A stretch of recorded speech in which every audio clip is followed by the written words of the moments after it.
Hello दोस्तों, आज की इस वीडियो में हम लोग क्लास 10th के सोशल साइंस का ऑब्जेक्टिव क्वेश्चन के बारे में जानेंगे जो 2023 में सेंटअप का एग्जाम में परीक्षा में हुआ है। सोशल साइंस का पेपर जो हुआ है उसका आंसर आज इस वीडियो में हम लोग जानेंगे।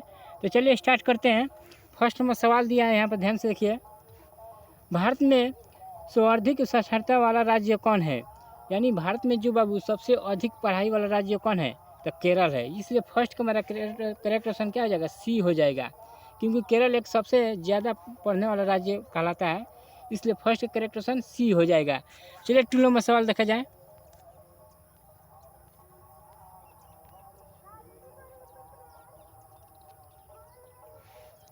टू नंबर सवाल बोला है, एक स्वयं सहायता समूह में बचत और ऋण गतिविधियों के संबंध में अधिकांश निर्णय किसके द्वारा लिए जाते हैं? तो सदस्य के द्वारा। जो बैंक में एक दूसरे के साथ बचत और ऋण को गतिविधियों के संबंध में जो लिया जाता है बाबू, एक सदस्य के द्वारा लिया जाता है। इसलिए 2 का मेरा करेक्ट ऑप्शन बी सही हो जाएगा। 2 का बी सही हो जाएगा। चलिए 3 नंबर सवाल देखा जाए।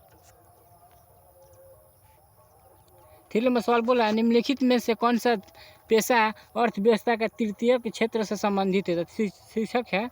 शिक्षक एक सेवा क्षेत्र में भी आता है।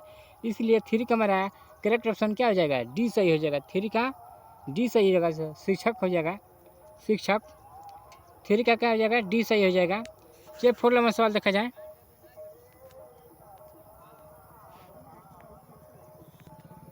4 नंबर सवाल बोल रहा है, भारत में वैश्वीकरण के कारण निम्न में से किस एक को सबसे कम लाभ हुआ? कृषि क्षेत्र को। भारत में जो बाबू वैश्वीकरण है उसमें किसमें सबसे कम लाभ होता है? तो कृषि क्षेत्र को कम लाभ होता है। इसलिए 4 का मेरा करेक्ट ऑप्शन ए सही हो जाएगा। 4 का ए सही हो जाएगा। चलिए 5 नंबर सवाल देखा जाए। 5 नंबर सवाल बोला, निम्न में से किस पर खर्च करना निवेश है?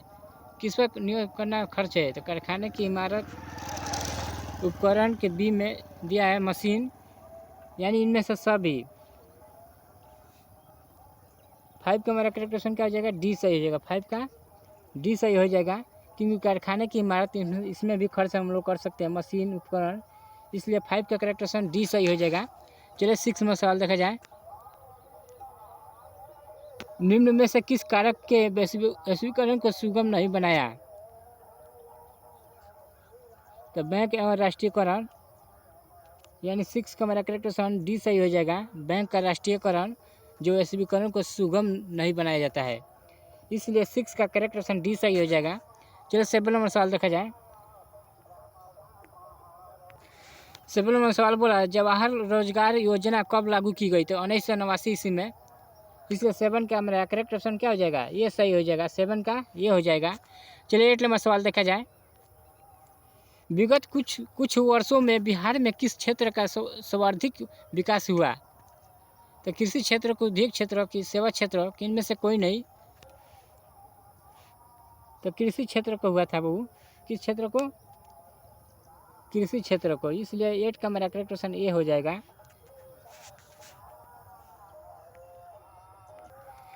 इसलिए 8 का मेरा करेक्ट ऑप्शन ए सही हो जाएगा। 8 का क्या हो जाएगा बाबू? ए सही हो जाएगा। चलिए 9 नंबर सवाल देखा जाए। भारत में वित्तीय वर्ष कहा जाता है? तो 1 अप्रैल से 31 मार्च तक। इसलिए 9 का करेक्ट ऑप्शन सी सही हो जाएगा। 9 का क्या हो जाएगा? सी सही हो जाएगा। चलिए 10 नंबर सवाल देखा जाए। हमारे देश में किस मुद्रा को वैश्वीकरण मान्यता प्राप्त है? तो पत्र मुद्रा। इसलिए 10 का मेरा करेक्ट ऑप्शन सी सही हो जाएगा। चलिए 11 नंबर सवाल देखा जाए। 11 में सवाल बोल रहा है, इंग्लैंड की मुद्रा क्या है बाबू? तो इंग्लैंड की मुद्रा पाउंड है। इसलिए 11 का मेरा करेक्ट ऑप्शन क्या हो जाएगा? बी सही हो जाएगा। चलिए 12 में सवाल देखा जाए। 12 में सवाल, मुद्रा का प्राचीनतम रूप क्या है? तो वस्तु मुद्रा, यानी 12 का मेरा करेक्ट ऑप्शन सी हो जाएगा। चलिए 13 में सवाल देखा जाए। भारत में सर्वाधिक वर्षा वाला स्थान है? तो मानसीनराम है, यानी 13 का मेरा करेक्ट ऑप्शन डी सही हो जाएगा। मासीनराम। 13 का क्या हो जाएगा? डी सही हो जाएगा करेक्ट। चलिए 14 में सवाल देखा जाए। 14 में सवाल बोला, लेटेराइट मृदा का रंग होता है बहुत लाल होता है, इसलिए 14 का हमारा करेक्ट ऑप्शन बी सही हो जाएगा। चलिए 15वां सवाल देखा जाए। निम्न में लौ ऐसा कौन है? तो हेमाटाइट। हेमाटाइट एक लौ ऐसा कहलाता है, इसलिए 15 का करेक्ट ऑप्शन ए हो जाएगा। चलिए 16वां सवाल देखा जाए। इंदिरा गांधी नहर कहाँ है बाबू? तो राजस्थान में है। इंदिरा गांधी जो नहर है बाबू ये राजस्थान में स्थित है। चलिए 17वां सवाल देखा जाए। इसलिए 16 का करेक्ट ऑप्शन क्या हो जाएगा? बी सही हो जाएगा, राजस्थान में है इंदिरा गांधी। चलिए 17वां सवाल देखा जाए। क्योटो सम्मेलन किस देश में आयोजित हुआ था? तब जापान में हुआ था, इसलिए 17 का करेक्ट ऑप्शन सी हो जाएगा। 17 का सी हो जाएगा। 18वां सवाल बोला भारत का पहला परमाणु ऊर्जा केंद्र कहाँ स्थित है? बहुत तारापुर में है। भारत का करेक्ट ऑप्शन क्या हो जाएगा? ए सही हो जाएगा। चलिए 19वां सवाल देखा जाए। सोपानी कृषि प्रचलित है बहुत उत्तराखंड में। सोपानी कृषि जो प्रचलित है बहुत उत्तराखंड में, इसलिए 19 का करेक्ट ऑप्शन डी हो जाएगा।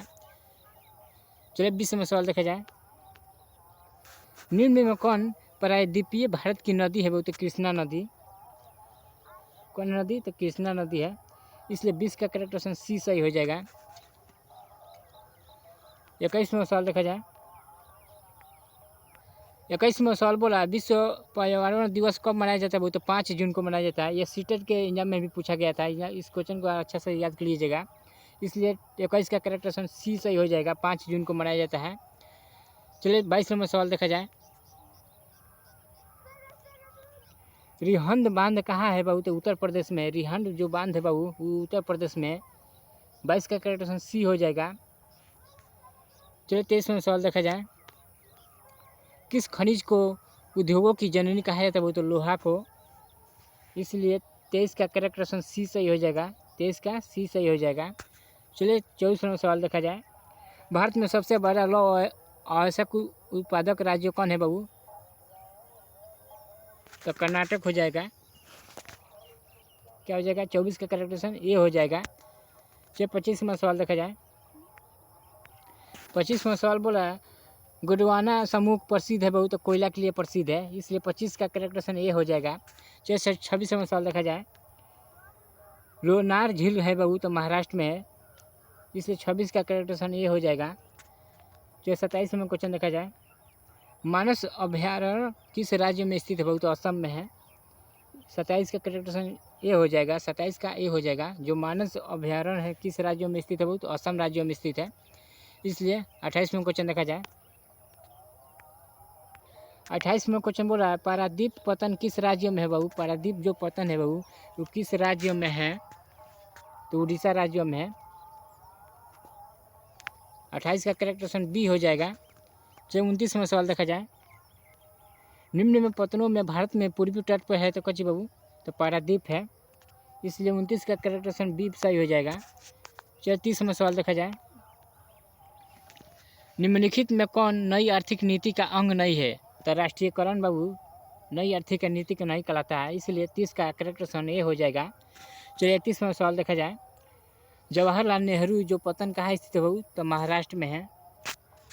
कहाँ स्थित है बाबू? तो महाराष्ट्र में स्थित है, इसलिए 31 का करेक्ट ऑप्शन ए हो जाएगा। चलिए 32वां सवाल देखा जाए। 32वां सवाल बोल रहा है निम्न में कौन रबी फसल है? तो चना गेहूँ भी रबी फसल कहलाता है, चना भी रबी फसल में आता है, इसलिए 32 का करेक्ट ऑप्शन ए हो जाएगा। चलिए 33वां सवाल देखा जाए। कुशवाहा तटबंध किस नदी से संबंधित है? कुशवाहा जो तटबंध है वो किस नदी से संबंधित है? तो कोसी नदी से संबंधित है। किस नदी से हुई? तो कोसी, इसलिए 33 का करेक्ट ऑप्शन बी सही हो जाएगा। जो कुशवाहा तटबंध किस नदी से संबंधित है वो तो कोसी नदी से संबंधित, इसलिए 33 का करेक्ट ऑप्शन बी सही हो जाएगा।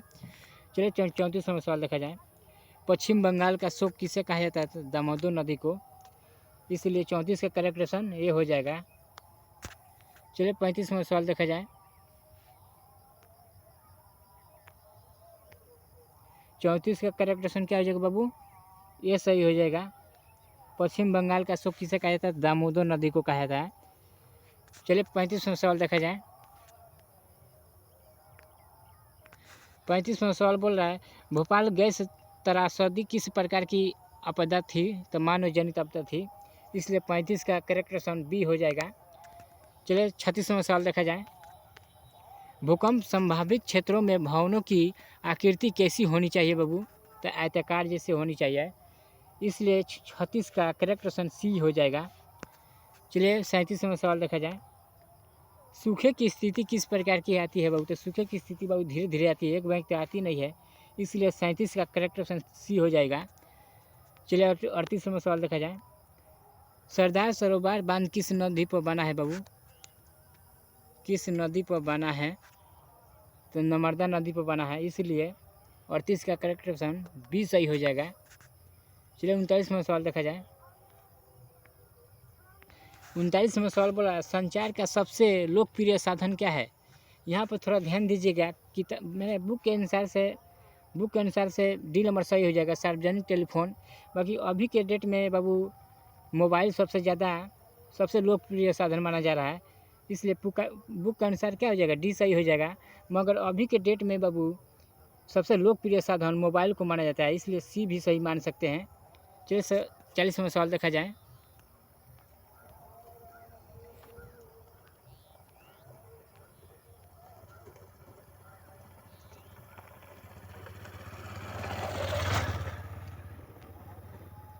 चालीसवां सवाल बोल रहा है मेजिनी किस देश का राजनीतिक था, तो इटली का था। मेजिनी जो था वो किस देश का, तो इटली का था,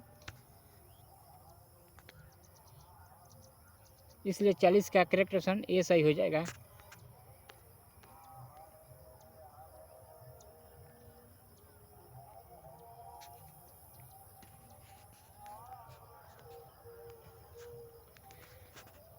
अगर वीडियो पसंद पड़ेगा तो लाइक कीजिएगा, शेयर कीजिएगा और मेरे चैनल को सब्सक्राइब कीजिएगा।